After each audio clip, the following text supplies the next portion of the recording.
Hello everyone, I am Nidhi and welcome to my channel tech one Nidhi. आज इस video में हम डिस्कस करेंगे वेरिएबल एंड कांस्टेंट के बारे में कि वेरिएबल क्या होते हैं एंड कांस्टेंट क्या होते हैं। तो variable just a name given to a memory location, right. Variable क्या होता है, आपका एक नेम होता है। जैसे आपने यहाँ पे लिखा है इंटीजर ए, राइट। तो इंटीजर क्या है, यहाँ पे डेटा टाइप है एंड ए क्या है यहाँ पे आपका वेरिएबल नेम, राइट। इंटीजर क्या हो गया आपका डेटा टाइप और ए हो गया आपका वेरिएबल नेम। जब आप इस प्रोग्राम को एग्जीक्यूट करेंगे तो ए क्या होगा आपका मेमोरी लोकेशन में जाके क्या करेगा, एक रिजर्व कर लेगा स्पेस, जैसे स्पेस है ए नाम के वेरिएबल का, ठीक है। और इंटीजर कितने बाइट स्टोर करता है, 2 बाइट्स, ठीक है। तो यहाँ पर मान लीजिए उसका 2 बाइट उसने ऑक्यूपाई कर लिया ए वेरिएबल ने, ठीक है। तो इस टाइप से आप समझ सकते हैं कि वेरिएबल को हम कैसे डिफाइन करते हैं। तो जब भी हम वेरिएबल को डिक्लेयर करते हैं तो उसके लिए हमको यूज होता है डेटा टाइप का, ठीक है। डेटा टाइप क्या बताता है कि उस वेरिएबल का टाइप क्या है, उसमें मीन्स किस टाइप की वैल्यू स्टोर होगी एंड कितना स्पेस वो एलोकेट करेगा मेमोरी में, ठीक है। जैसे मैंने यहाँ पे लिया इंटीजर ए, तो इंटीजर क्या है आपका एक न्यूमेरिक वैल्यू ओनली स्टोर करता है। तो ए किस टाइप की वैल्यू स्टोर करेगा, ओनली न्यूमेरिक वैल्यू एंड उसका स्पेस कितना होता है 2 बाइट। तो सिर्फ मेमोरी में कितना एलोकेट कर पाएगा स्पेस 2 बाइट, राइट। देखते हैं डिक्लेरेशन ऑफ वेरिएबल कि आप यदि एक प्रोग्राम बनाते हैं तो वेरिएबल को कैसे डिक्लेयर करते हैं, राइट। सो वेरिएबल को डिक्लेयर करने के लिए आपको सबसे पहले उसका सिंटेक्स देखना जरूरी है। उसके लिए देखते हैं हम डेटा टाइप, देन हमारा आता है वेरिएबल नेम, देन टर्मिनेशन के लिए हम लगाते हैं सेमीकोलन, राइट। एग्जांपल क्या होगा इसका, जैसे आपने डेटा टाइप लिखा इंटीजर आई, राइट। तो इंटीजर क्या होगा यहाँ पे data type and variable name क्या हो गया आई, और टर्मिनेशन के लिए हमने लगाया है सेमीकोलन। दैट मींस आई किस टाइप की वैल्यू स्टोर करेगा, ओनली इंटीजर वैल्यू, और उसका स्पेस कितना होगा 2 बाइट, राइट। तो ये तो हुआ डिक्लेरेशन। अब आप किसी भी वेरिएबल को इनिशियलाइज भी कर सकते हैं। इनिशियलाइज मीन जैसे आपको आई की वैल्यू यहाँ सिर्फ आपने डिक्लेयर कर दी कि इंटीजर आई, बट आप इनिशियलाइजेशन में क्या कर सकते हैं, आई की वैल्यू को वहां पर डिफाइन कर सकते हैं। इनिशियलाइज करने से मैंने आई की वैल्यू को यहाँ पे इनिशियलाइज कर दिया 5, राइट। तो दोनों में डिफरेंस क्या है, इसमें क्या आप इंटीजर आई में क्या कर सकते हैं, प्रोग्राम के एग्जीक्यूशन के टाइम आप इसकी वैल्यू हर बार चेंज कर सकते हैं, राइट। जैसे आपने एक बार प्रोग्राम एग्जीक्यूट किया तो आपने आई की वैल्यू मान लीजिए डाल दी 5, देन अगेन आपने प्रोग्राम को एग्जीक्यूट किया, देन आपने नेक्स्ट बार जब एग्जीक्यूट किया तो आई की वैल्यू डाल दी 6। देन आप कितनी भी बार एग्जीक्यूट करेंगे उस प्रोग्राम को तो आप आई की वैल्यू हमेशा चेंज कर सकते हैं। बट इन दिस केस जब आपने इनिशियलाइज कर दिया है आई की वैल्यू को 5, तो ड्यूरिंग द प्रोग्राम एग्जीक्यूशन आप इसकी वैल्यू को चेंज नहीं कर सकते हैं, क्योंकि आपने अपने प्रोग्राम में क्या कर दिया है, आई की वैल्यू को इनिशियलाइज कर दिया किससे, 5 से, ठीक है। तो जितने बार आप एग्जीक्यूट करेंगे प्रोग्राम को आई की वैल्यू कितना लेगा, हमेशा 5, राइट। तो ये होता है initialization and declaration of variable. जब भी हम प्रोग्रामिंग में वेरिएबल को डिक्लेयर करते हैं तो सबसे पहले उसके रूल्स हमें पता होने चाहिए कि हम वेरिएबल को कैसे लिखते हैं, उसके क्या क्या रूल्स हैं, ठीक है। नहीं, अगर आप उस रूल को फॉलो नहीं करेंगे तो आपके प्रोग्राम में एरर आएगी, राइट। तो सबसे पहला रूल हम देखते हैं कि वेरिएबल को हमेशा स्टार्ट होना चाहिए किसी लेटर या अंडरस्कोर से, ठीक है। तो फर्स्ट क्या हो जाएगा आपका rule, only use variable name must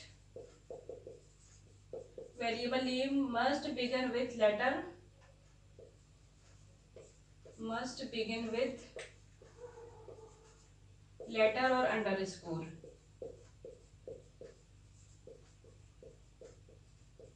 write. Variable name must begin with letter और अंडरस्कोर, ठीक है। हमेशा आपका लेटर या अंडरस्कोर से स्टार्ट होना चाहिए वेरिएबल का नेम। देन सेकेंड रूल है no special symbol allowed, no special symbol allowed,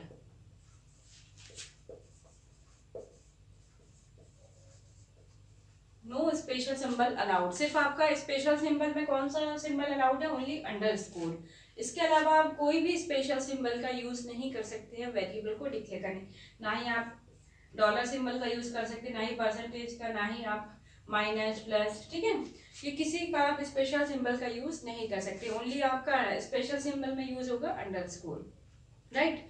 and third है आपका वेरिएबल नेम आपका कभी भी किसी कीवर्ड से डिफाइन नहीं होता है, ठीक है। कीवर्ड्स क्या होते हैं? कीवर्ड आपके प्री डिफाइंड वर्ड्स होते हैं जो सिस्टम में पहले से डिफाइन है, ठीक है। आप उसको एज अ वेरिएबल अपने प्रोग्राम में कभी भी डिक्लेयर नहीं कर सकते हैं। जैसे इंटीजर हो गया, फ्लोट, कैरेक्टर, राइट। जैसे आपने लिखा है यहाँ पे वेरिएबल इंटीजर और वहां पर लिख दिया फ्लोट।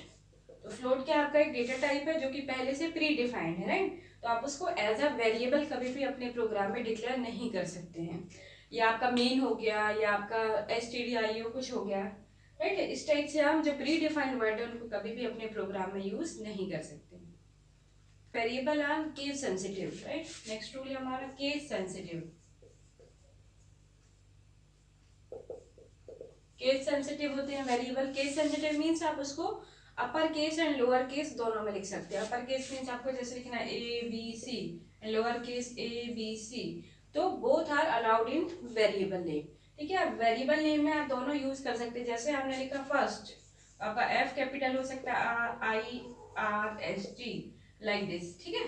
तो जैसे आपका कैपिटल F हो गया, बट इसमें क्या है, आपके पास एक रूल है कि आप जब भी प्रोग्राम में उसको डिक्लेयर करते हैं केस सेंसिटिव में, कैपिटल F हो गया, बाकी सब स्मॉल है, तो जब भी आप प्रोग्राम में उसको वेरिएबल को यूज करेंगे तो आपका सेम वेरिएबल होना चाहिए, कैपिटल F होना चाहिए, बाकी सारे स्मॉल होने चाहिए, ठीक है। जैसा आपने ऊपर डिफाइन किया उसी उसी रूप में आपको पूरे प्रोग्राम में उसको यूज करना है, ठीक है। आप स्मॉल में कर रहे हैं, लोअर केस में, तो आप पूरा लोअर केस में करेंगे। फर्स्ट लेटर आप कैपिटल लिख रहे हैं और बाकी स्मॉल, तो आप उसी फॉर्म में उसको यूज करेंगे, नहीं तो आपके प्रोग्राम में एरर आएगी, ठीक है। एंड जब भी आप वेरिएबल का नेम डिफाइन करें तो एक मीनिंगफुल नेम प्रोवाइड करें अपने प्रोग्राम में। मीनिंगफुल नेम प्रोवाइड करने से क्या होगा, जो अदर यूजर है, मान लीजिए उसने आपका प्रोग्राम ओपन किया, तो वो इजिली अंडरस्टैंड कर पाएगा कि आपका प्रोग्राम में क्या हो रहा है। जैसे आप सम कर रहे हैं तो अपने प्रोग्राम में क्या कर सकते हैं, integer A B and sum, ठीक है। तो ए बी का सम किस में स्टोर हो रहा है, सम नाम के एक वेरिएबल में, जो किस टाइप की वैल्यू स्टोर कर रहा है, इंटीजर टाइप की। तो इससे क्या होगा, सम इक्वल टू, जब आप इसको एडिशन करेंगे ए प्लस बी को, ठीक है, तो ए प्लस बी का रिजल्ट कहाँ स्टोर होगा, सम नाम के वेरिएबल में। तो कोई अदर यूजर जब आपके प्रोग्राम को देखेगा तो वो इजिली अंडरस्टैंड कर पाएगा कि आपने एडिशन का प्रोग्राम बनाया है, उसमें दो वेरिएबल है A B and sum variable लिया हुआ है जिसमें आपने रिजल्ट को स्टोर करा है, और उसमें क्या हो रहा है, सम हो रहा है। सब्ट्रैक्शन कर रहे हैं आप तो SUB कर सकते हैं, फैक्टोरियल कर रहे हैं तो FACT ले सकते हैं, फैक्ट, ठीक है। तो उससे क्या होगा, आपका मीनिंगफुल वेरिएबल नेम देने से जो अदर यूजर हैं वो इजिली आपके प्रोग्राम को समझ सकते हैं कि आपने क्या वेरिएबल यूज किए हैं और उसका पर्पस क्या है प्रोग्राम का, राइट। अब हम बात करते हैं कांस्टेंट की। कांस्टेंट क्या होते हैं, कांस्टेंट क्या होते हैं, आपकी फिक्स्ड वैल्यू। जैसे कांस्टेंट आप समझ रहे हैं, कांस्टेंट मीन्स होता है फिक्स करना। जैसे मैंने यहाँ पे लिख दिया integer A equal to 5, right.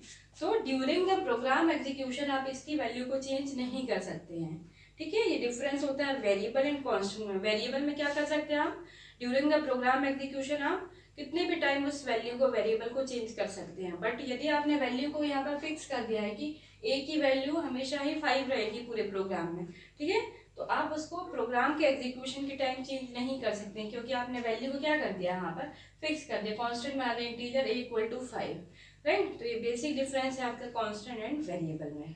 आज इस वीडियो में हमने डिस्कस किया what is variable and constant, right. And thank you for watching and take care, bye.